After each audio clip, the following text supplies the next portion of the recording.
thanks for your time, first of all, Willie. And are we at the stage yet? Are you accepting congratulations yet? Or are you a superstitious sort and saying it's not over yet? It's not over yet. It's done, but it's not dusted. So we'll wait until it's mathematically impossible, I think. I understand that, but if anyone wants to have a bet on you, it's 1 to 66 that you will get the job done, and we hope that's the case. But before we talk about Saturday, and I'd like your view on some of those horses, Willie, what does this mean? Because I think we've slightly under-egged how significant this hasn't been done, taking the British Jumps title over here by an Irish trainer for 70 years. Yeah, I mean, that's, to me, is the huge part about it. Hasn't been done for 70 years. One of the legends of the game, Vincent O'Brien, was the last guy who did it. You know, so when you take all that into consideration, it's huge. Yeah, it's not something that we ever anticipated doing, because you don't anticipate doing that type of thing. And, you know, we nearly, in 2016, we got very close, and it wasn't on my sort of radar to set out to do that, but I often thought if we ever got a chance to get near it again, and winning the Grand National this year has given us that chance, and then having a great air meeting has put us in pole position. So I just said to David Casey, who does a lot of my planning, just everything that's qualified, enter in every race, and let's see what happens. Well, he's been busy, David, and he's got plenty of entries for you. You mentioned, of course, Vincent O'Brien, the last man to do it, 53, 54, and the year before. It's incredible. We know that Aidan O'Brien's done it on the flat half a dozen times on the flat, but it's a totally different game, the flat, isn't it? Because that's to do with the breeding operation and the whole sort of firepower behind that. To do it over jumps is a totally different achievement. So the next question is, how have you done it? What's the key to being able to pull that off? I know you're going to say, well, we won a lot of big races and we won the National, but what is it about you and your operation? I mean, last summer, autumn, just looking around the yard, looking at the horses that were in the yard and thinking, you know, if the young horses came through, a lot of them did, but if the type of ammunition we have here has just been fantastic. Keeping horses sound, keeping them ready, running them in the right races, I think. The team of, you know, we've got a great team of owners, we have a great team of staff, great team of jockeys, and you know, put it all together, that's how we are where we are. And that's very hard to replicate. You just can't go out and buy those, or even, no matter what sort of money you have, you can't get the people, because the people with the experience that are in our yard, you know, that they're here for years, 20, 25 years. And I think that's what it is. It's just about putting a whole team together, years and years and years of putting them together. And it's sort of a perfect storm. We've got nice prize money in Ireland, so owners are attracted to that. And then we have the team behind that, so it works, and I think that's why we are where we are at this time. It's interesting. You started with the horses there in that answer, Willie, which I think is really telling, that the horses themselves, the ammunition, and then the people, and the combination of those two things, and it becomes a cycle, doesn't it? It's like success in any other sport, because of course learning how to succeed at that level and stay at that level is very, very difficult, as we see in all sports. That's it. I mean, I'm always looking and trying to see why other teams, you know, lose their form and go downhill, and not only in racing but in other sports. And you try and anticipate the things that might go wrong and guard against that. Absolutely, absolutely. Let's have a talk about one or two of the horses we're hoping to see at Sandown on Saturday. El Fabiolo in the celebration chase. How is he, first of all, after Cheltenham? Because that was He was very, he wasn't himself when he came home. Probably got a fright, and whatever reason he wasn't himself. So I just gave him time to get over his, whatever was wrong with him. We couldn't really find anything wrong with him, but we just gave him time, and we've just he's fit. So we've just done the bare minimum with him, and we schooled him the other morning. He jumped very well. David Casey schooled him actually. He was absolutely delighted with how fresh and well he was. And would you do a lot of schooling with a horse like that, Willie? Would you say? No, I don't think so. If the jockey wants to give him a run or a school before the race, but I wanted to give this fellow a good school, which we did the other morning. Every time you school, there's an inherent risk. They give themselves an overreach or catch the back of a leg or something like that. So I'm not. I like doing all my schooling early. These are French horses; they know how to jump. They do a huge amount of schooling early in their career. Is there a case, Willie, for a horse like El Fabiolo, that what happened at Cheltenham might... You said he got a bit of a fright. That could go one of two ways, couldn't it? Could it even be a positive for him in terms of making him think of it?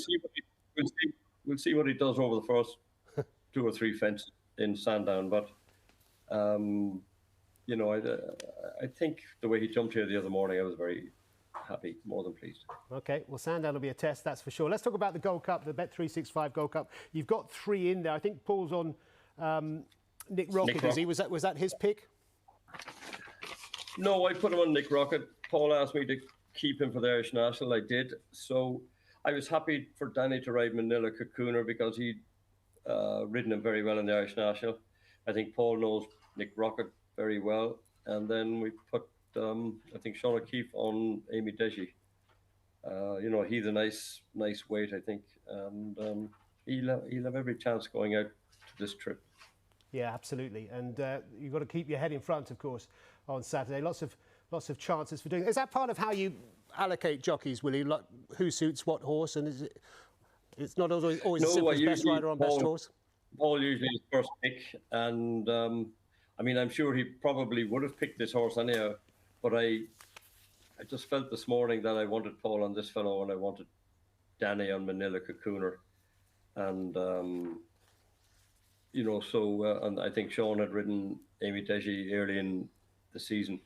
So I thought let him ride him because he'd do the weight quite easily.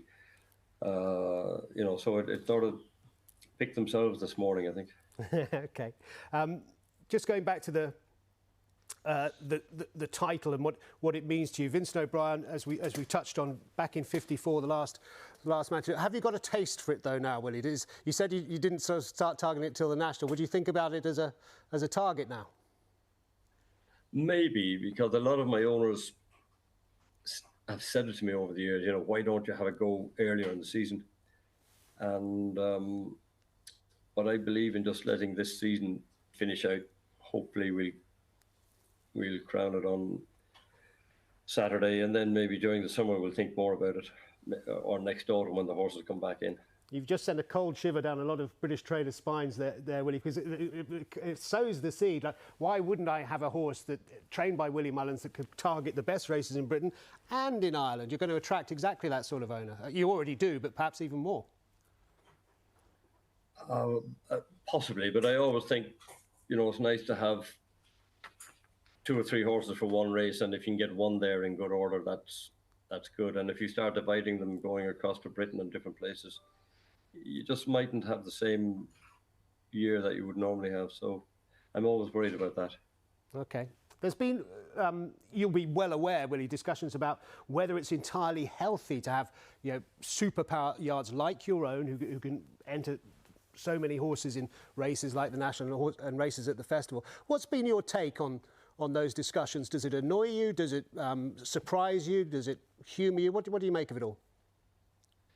I don't get any of that going around English racetracks. From the time I go over there in the autumn time when we have runners there, everyone is delighted to see us bringing our good horses over.